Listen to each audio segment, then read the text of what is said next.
арналған челленджімізді бастаймыз.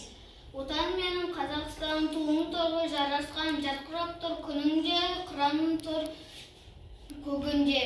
Біз тәуелсіз елдің түлегі болғанымызға шексіз қуанамыз. Біздің отанымызды әлем таныды. Осы сәтте отан туралы еріксіз ойға берілесін.